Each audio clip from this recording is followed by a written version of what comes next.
Hi there, I'm Vincent Boss and I provide dating and self-improvement advice. And in today's podcast, we're going to be discussing this is why your ex wants you, but won't come back. I provide audio coaching for breakup recovery, trying to get an ex back, attracting someone new, and life coaching. Visit www.dateme.tips for more details. Please check your spam and junk folders if you are expecting an email from me. So now let's get back into today's podcast, and today we are discussing this is why your ex wants you but won't come back. So if you have been dumped and want to try to get your ex back, you might have a situation where your ex wants you but won't come back. In today's podcast, I'll be discussing 3 reasons why your ex won't come back, even if they want you. So let's get straight into this, and point number 1 is they don't trust you. So we have to consider one of the main reasons for why your ex-dumper might want you but won't come back into a relationship is because they don't trust you. We could have a scenario here where they love everything about you, but you broke their trust. Maybe that's why they instantaneously dumped you, theoretically. Maybe you had a perfect relationship and then you cheated on your ex, and that is why they decided to become your dumper. Now, of course, it doesn't have to play out exactly like this. This could be connected to finances, for instance, or maybe something which doesn't even seem necessarily as severe as cheating or money, but maybe over time, your now ex-dumper just felt that they couldn't trust you. So even if they find you very, very physically attractive, even if they think you are the funniest person they've ever met, even if they believe that you two have the deepest, most interesting and intelligent conversations, if your now ex-dumper doesn't trust you, they won't be coming back. And this is something that we have to focus upon when we're trying to think of ways to try and reconnect with an ex. That's why one size doesn't fit all, because in this instance, what I'm giving right now, your ex-dumper does love you almost, you could say, in every single way, except for they don't believe in you in regards of trust. Of course, this is huge, this is massive, and this is why the relationship sadly ended, because they lost romantic emotional attraction for you, potentially very suddenly or possibly over time. But when it hit the necessary low point, they ended your relationship. And therefore, when we consider how you can try and reattract your ex from this point, we have to recognize what the problem is here. What the problem is in this instance is that they don't trust you. And building trust from afar can be very challenging, but it is possible. This is where some people speak to me via my audio coaching service, where we can understand exactly the intricacies of what may have gone wrong in your specific relationship. But when we're asking that question, why won't somebody come back to me if they want me? Why won't they come back to me if they're viewing my stories? Why won't they come back to me if they're telling our mutual friends that they love me? They're telling my family that they bump into that they love me. They keep reacting to my social media in a positive way. They're showing every single sign that they want me, but they won't come back. When we ask that question as for why this could be happening, point number 1, something very, very important to consider, is that they don't trust you. Now, can you rebuild that trust from afar? Like I said, it is possible, but it is challenging. There are different things you can do, and this will somewhat depend on your specifics. However, when people say to me, well, I can't get my ex back because I broke their trust and I need to contact them regarding this trust breach, that is how I can reconnect. What can I do from afar? Well, firstly, you do need to apologise. I'm certainly not going to be saying that you shouldn't be reaching out to your ex if you haven't apologised yet. Absolutely.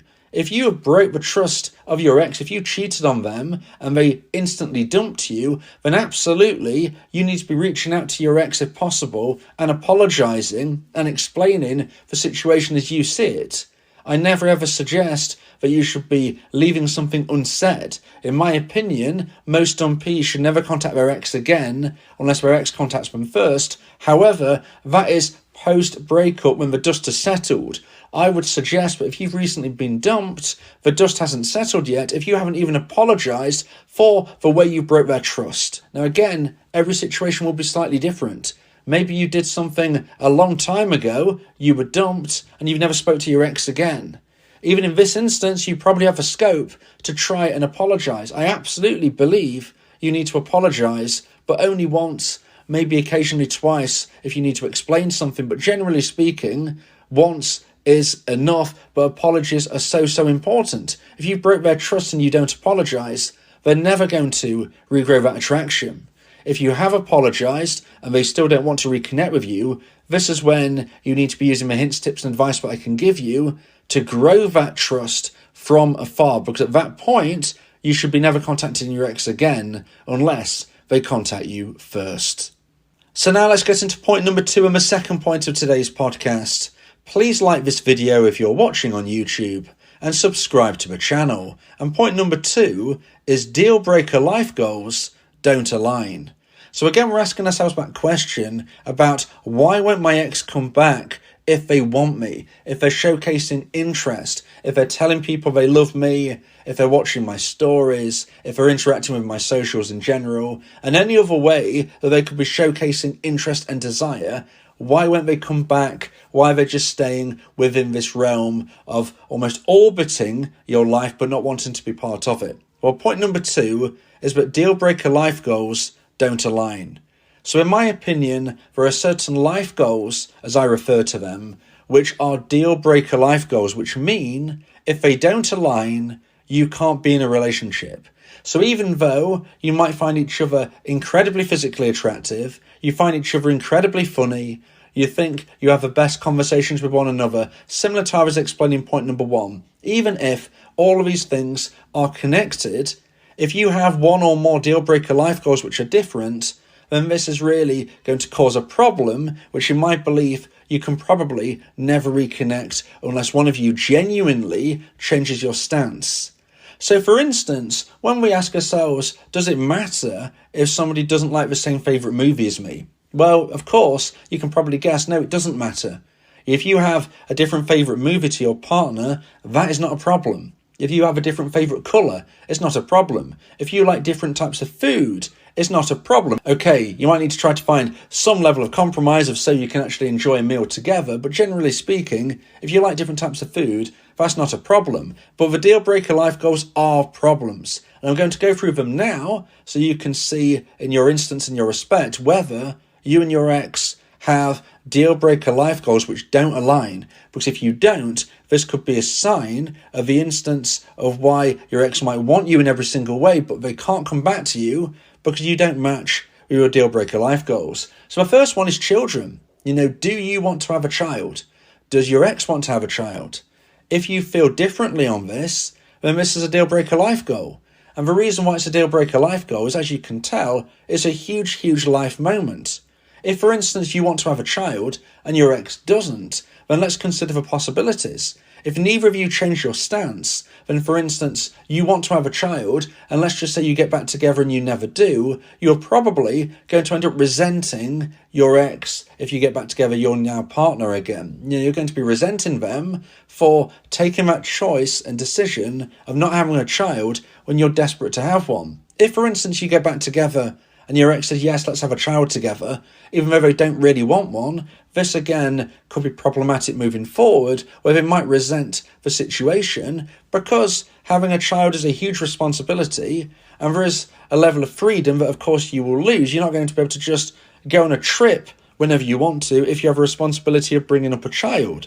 So you can see the different perspectives here. If you want a child and your ex doesn't, or vice versa, that is a deal breaker life goal, unless you ultimately and genuinely change your standpoint. Now, when I say genuinely, this doesn't mean that you just say, actually, I don't want to have a kid anymore, because that is not enough. This has got to be genuine. You can't fake it. Deal breaker life goals are not something you can pretend, because they will eat away at your soul.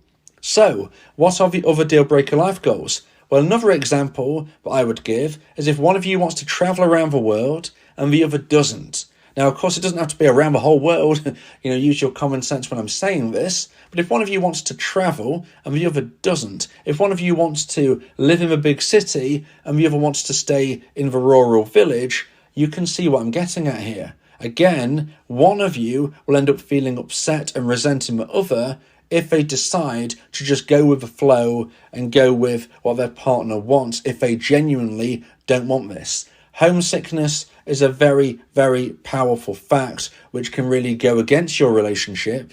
Losing touch with family and friends, especially on a day-to-day basis if you're used to living in and around them, and when you're having to either go travelling for a long time or move somewhere else completely, this can be something which can really upset one or both of you if one of you wants to move and the other doesn't, if one of you wants to travel and the other doesn't. Now, what are the other deal breaker life goals? I'm just going to give you a couple more for now. They're somewhat similar, but also, of course, different, as you will hear. One of them is religion. Now, if one of you is very, very passionate about religion and the other person either isn't at all, or maybe they are but for a different religion, then again, this can cause a problem. Now, if you're moderate on your thoughts and you feel that you don't mind what your now ex respects and feels and likes and follows, then that doesn't matter. But if you have very, very strong opinions on this and your now former partner feels the opposite regarding either a different religion or potentially none at all, then this is something which again can be a deal breaker life goal, because one or both of you are going to be upset if you are not going the route that you want to. If you're not following the path that you want to, you're going to be upset. Now, the other side of this, which I said was somewhat similar, is politics.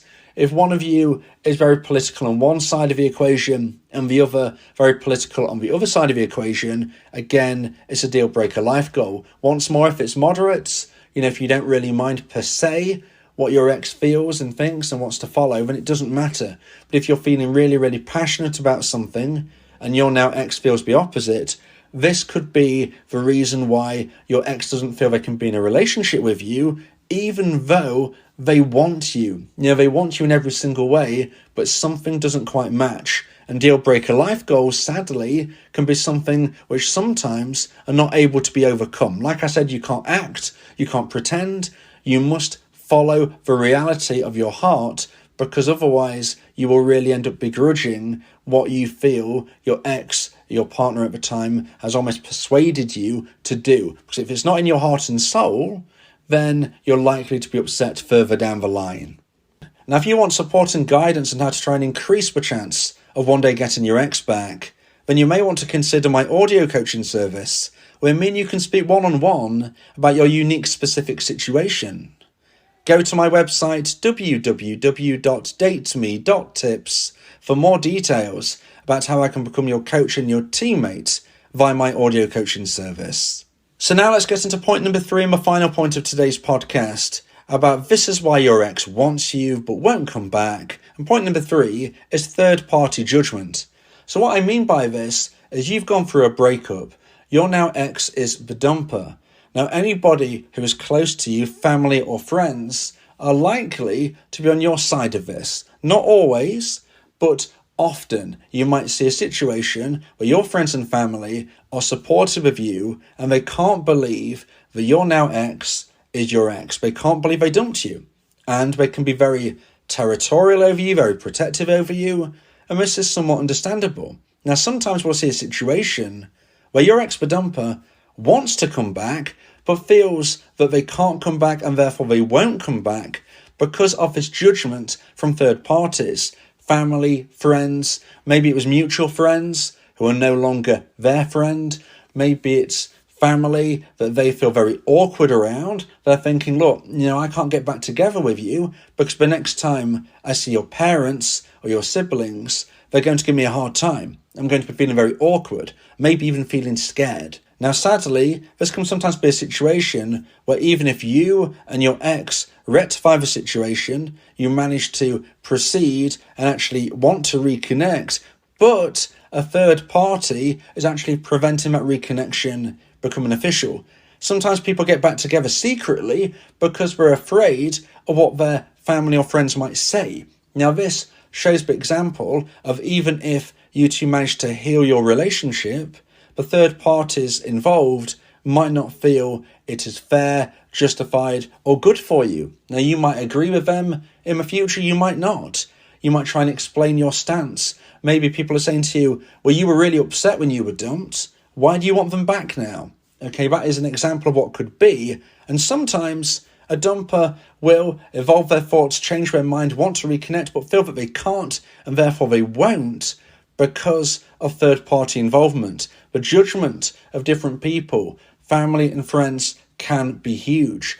Now, does this mean you can't get your ex back if, for instance, some of your family and friends don't like them? No, that's not the case. You can still get them back, but it could be a trickier road ahead. And if your ex the dumper doesn't feel wanted, comfortable, or certainly if they don't feel safe in this environment, then they're probably, unfortunately, not going to take that step. So what can you do? Well, you need to be very much explaining your thoughts and feelings to your family and friends, telling them, yes, at the time of a breakup, I was really, really upset. Maybe I said certain things which I now feel are over the top. Please, if my ex-dumper wants to reconnect, allow me that opportunity and don't frown at them, certainly not shout at them if you were to see them. Don't argue with them. Give them the opportunity to reconnect with me because that's what I want. If you communicate effectively with your family and friends and anybody else who might be involved, then there is a chance that these types of thoughts and feelings can relax somewhat, calm down, and maybe in the future, your ex might be able to reconnect with you. But we have to understand that sometimes an ex wants you but won't come back because they're very concerned about the judgment of third parties. If you believe that this podcast has helped you, then please consider buying me a coffee. The link to do so is in the description.